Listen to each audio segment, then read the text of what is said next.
Welcome back friends, this is current affairs funda. दोस्तों, आज की इस वीडियो में हम बात करेंगे देना बैंक के बारे में। देना बैंक का भी पीजीडीएफ कोर्स के लिए 300 रिक्रूटमेंट के लिए इन्होंने अपना एप्लीकेशन फॉर्म निकाला है। आपको ये समझना होगा क्या ये आपके लिए बेनिफिशियल है, क्या क्या इसमें स्टेप्स होंगे और किस तरह से इनका कोर्स का प्रोसीजर क्या है, वो सारी चीज़ें आज की इस वीडियो में मैं आपको बताऊँगा।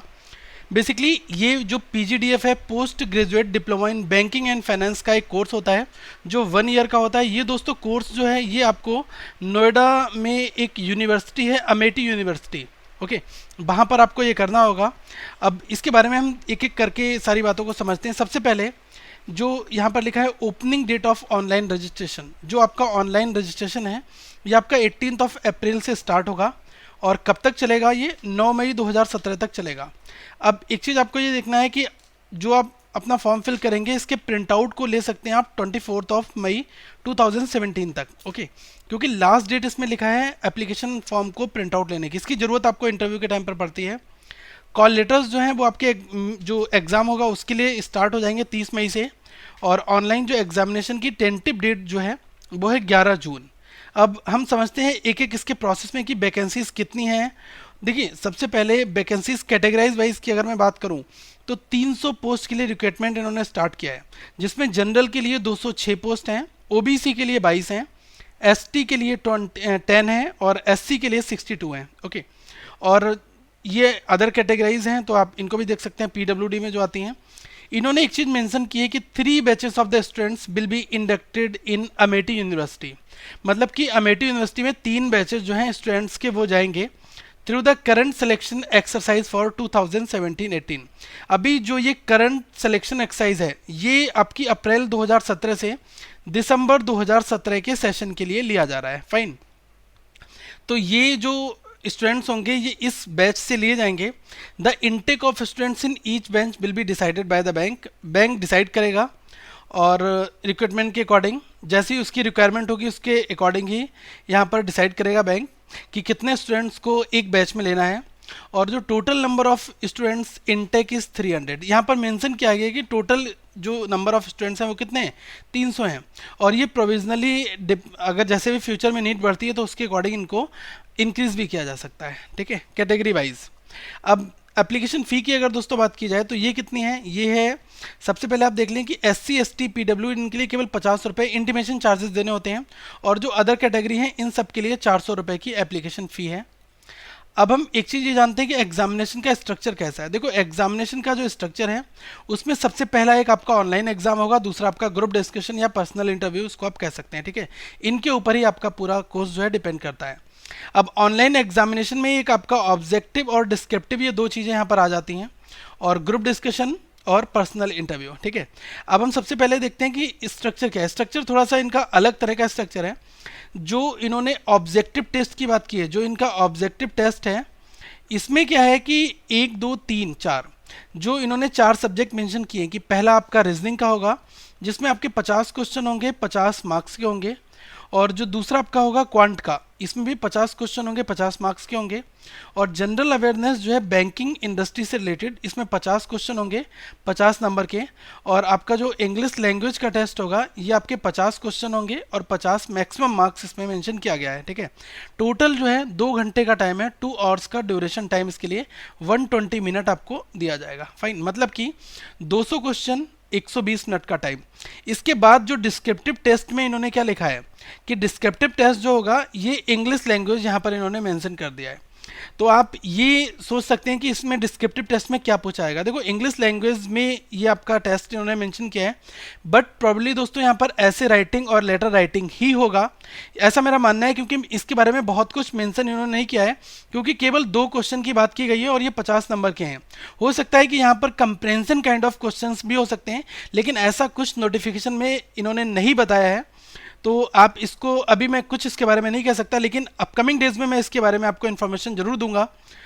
डिस्क्रिप्शन बॉक्स में भी इसको मेंशन कर दूंगा, ताकि आप लोग अगर रेगुलर चेक करते हैं वीडियो को तो आप वहाँ पर समझ सकते हैं, या फिर आप मेरे फेसबुक पेज से जुड़ेंगे तो वहाँ पर भी आपको ये इन्फॉर्मेशन मिल जाएगी। तो ये जो आपका डिस्क्रिप्टिव टेस्ट है, इसमें 2 क्वेश्चन होंगे, 50 मार्क्स के होंगे, और टाइम जो है 30 मिनट्स का दिया जाएगा। ओके, इसके बाद में दोस्तों जनरल जो आपका ग्रुप डिस्कशन है और पीआई पर्सनल इंटरव्यू है। तो टोटल जो मैक्सिमम मार्क्स कितने बन जाते हैं, 350 यहाँ पर बन जाते हैं। ठीक है, ये काफ़ी इंपॉर्टेंट यहाँ पर बन जाता है। आप देख सकते हैं कि रीजनिंग, क्वांट, जनरल और इंग्लिश, ये मतलब 200 नंबर, और फिर यहाँ पर आपके 50 नंबर ये, और फिर 100 नंबर आपका ये जीडी और पीआई में आ जाता है। ठीक है, अब हम समझते हैं कि एज का क्राइटेरिया क्या है इस बैंक के एग्जामिनेशन के लिए।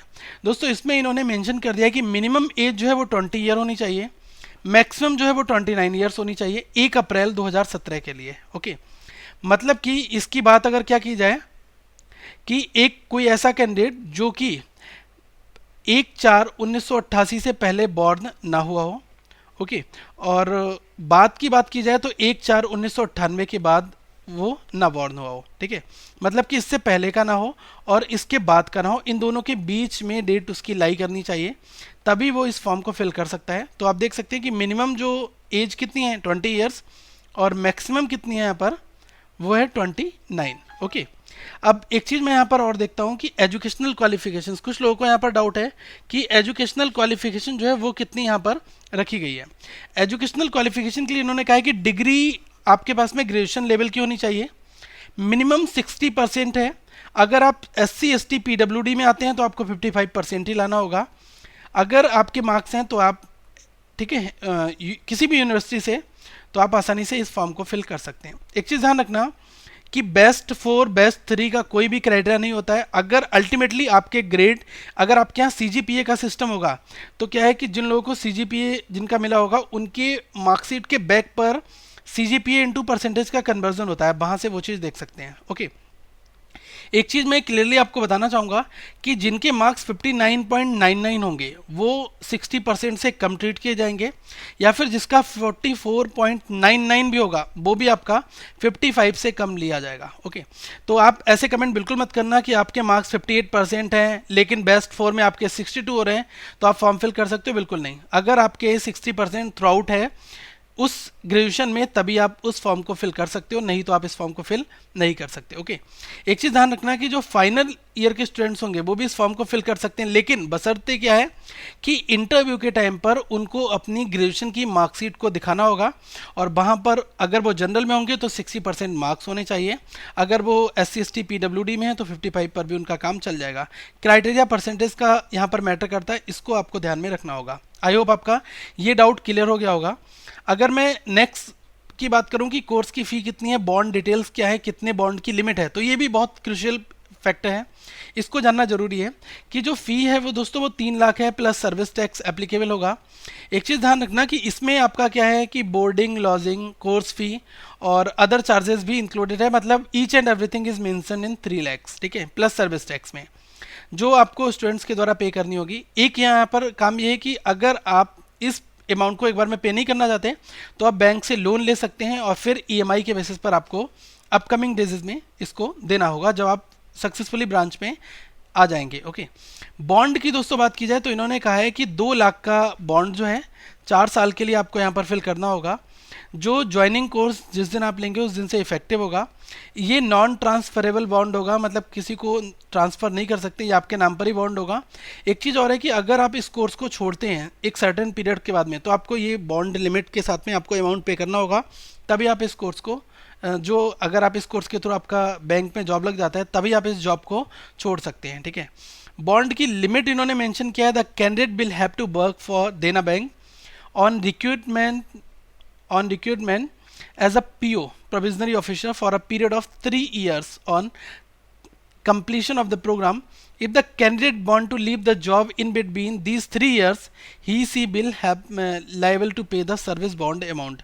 जो सर्विस बॉन्ड अमाउंट की मैंने बात की थी ये उसको पे करना होगा, मतलब कि आप बैंक के साथ बाउंड हो जाएंगे कि 4 ईयर की सर्विस करनी है। अगर आपको PO यहाँ पर बन जाते हैं तो वेल एंड गुड है, फिर मतलब 4 साल क्या आप 40 साल तक भी जॉब करेंगे अपकमिंग डेज तक, तो आपको छोड़ने की इसमें ज़रूरत नहीं पड़ेगी।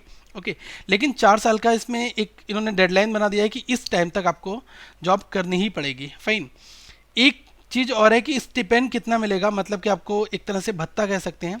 Selected candidate will get a sum of 2500, 2500 रुपये पर मंथ के हिसाब से आपको स्टिपेंड दिया जाएगा। यहाँ पर भी दोस्तों यही सेम प्रोसीजर है, 9 मंथ प्लस 3 मंथ का, मतलब कि 9 मंथ तक तो आपको 2500 रुपये दिए जाएंगे। फिर 3 मंथ की बात की जाएगी तो उसमें will doing internship they will get a stipend of ₹10,000 okay per month. मतलब जब आप नेक्स्ट 3 मंथ के लिए किसी भी होम ब्रांच में एलोकेट कर दिए जाएंगे तो आपको वहाँ पर 10,000 दिया जाएगा। लेकिन जब आपकी स्टडी चल रही होगी 9 month initial period of time में आपको 2500 2500 रुपये का मात्र अमाउंट स्टिपेंड के तौर पर दिया जाएगा। रीइंबर्समेंट भी है इसमें। ओके दोस्तों, इसको ध्यान से पढ़ लेना। बैंक ऑफ बड़ौदा का जिन लोगों ने फॉर्म फिल किया है वहाँ पर भी लोगों की क्यूरीज आ रही थी कि सर रीइंबर्समेंट का भी कंसेप्ट वहाँ पर भी दिया है, तो अगर मैंने मिस कर दिया तो आप नोटिफिकेशन में देख सकते हैं चीज़। लेकिन देना बैंक में क्लियरली उन्होंने लिखा हुआ है कि रीइंबर्समेंट भी है। ये जो फ़ी है कैंडिडेट के द्वारा 5 साल अगर उसके सेटिस्फैक्ट्री सर्विसेज के हो जाएंगे बैंक के अंदर तो उसको ये फ़ी अमाउंट रिटर्न कर दिया जाएगा। ये अल्टीमेटली पूरी थीम है इस फॉर्म की। ओके, अब एक चीज़ मैं आपको बता दूं कि आप ये सोच रहे होंगे कि किसको ज्वाइन करना फ़ायदेमंद होगा या नहीं होगा। ओके, तो दोस्तों मैं आपको बता दूं कि अगर आप IBPS PO के लिए टारगेट कर रहे हैं और क्लर्क के लिए भी कर रहे हैं तो आपके पास में एक ये अच्छी अपॉर्चुनिटी है कि आप अपने आप को चेक कर सकें कि क्या आपकी तैयारी कितनी है। और इस तरीके का PO का इक्विवेलेंट फॉर्म को जब आप फिल करते हैं तो आप जब एग्ज़ाम देकर आते हैं तो आपको पता चलता है कि आपका स्कोर कितना आया हुआ है और एग्ज़ाम आपको देना चाहिए। और मैं यही कहूँगा कि अगर आपको इसमें जॉब मिलती हो तो आप इसको ज्वाइन भी कर लें। ओके, क्योंकि ये भरोसा बिल्कुल मत कल को लेकर चलें कि आपका IBPS PO में आप पेंडिंग रहेंगे कि IBPS PO में आपका सिलेक्शन हो जाएगा और अभी आप इसको हल्के में ले रहे हैं। अपॉर्चुनिटीज़ आने वाले टाइम पर इसी तरीके से आएंगी, इतनी ही आएंगी। अभी लोग सोचते हैं कि वैकेंसी 600 आई हैं, 300 आई हैं, बहुत कम है। दोस्तों जब बैंक में कंप्लीट रिक्रूटमेंट हो जाएगा या फिर एनफ एम्प्लॉय हो जाएंगे तो आप देखेंगे वहाँ पर रिक्रूटमेंट कितना कम होगा। हर साल डाउन हो रहा है। ओके, और डाउन होने का रीज़न यही है कि जैसे जैसे ये डेज पास होंगे वैसे वैसे हर एक वर्ष वैकेंसीज कम होंगी और ऐसा ही हो रहा है। लेकिन अभी कुछ वर्ष तक वैकेंसीज ठीक से आ रही हैं और आती रहेंगी इस तरह से। लेकिन बीच बीच में जो छोटी अपॉर्चुनिटीज़ भी आपको मिलती हैं तो आप इनको छोटा समझकर इग्नोर मत करें। अगर आपको इसमें जॉब मिलती है तो वेल एंड गुड, आप इसको ज्वाइन कर सकते हैं, फाइन। और जो कंप्लीट इन्फॉर्मेशन है और भी आप बहुत सारी चीज़ें देख सकते हैं। ये तो मैंने आपको एक बेसिक लेआउट तरीका बता दिया। बाकी क्या करें कि आप डिस्क्रिप्शन बॉक्स में देख सकते हैं देना बैंक के ऑफिशियल वेबसाइट का लिंक दिया है। उस नोटिफिकेशन को प्रिंट आउट ले लें या फिर आप उसको एक बार थोरली रीड कर लें ताकि आपके और कोई डाउट हो तो आप वहाँ से इस कमेंट बॉक्स में पूछ सकते हैं, मैं उनको रिप्लाई जरूर करूँगा। अगली वीडियो में हम आपसे मिलेंगे और उसके लिए जो स्टडी मटेरियल है वो सेम रहेगा। यहाँ पर प्लेलिस्ट दिए हैं, आप इनको देख सकते हैं और फॉलो करते रहें फेसबुक और ट्विटर पर और इस वेबसाइट को रेगुलर विजिट करते रहें। दोस्तों वीडियो को लाइक करें, चैनल को सब्सक्राइब करें, इस वीडियो को शेयर करना ना भूलें। Thank you friends, have a good day.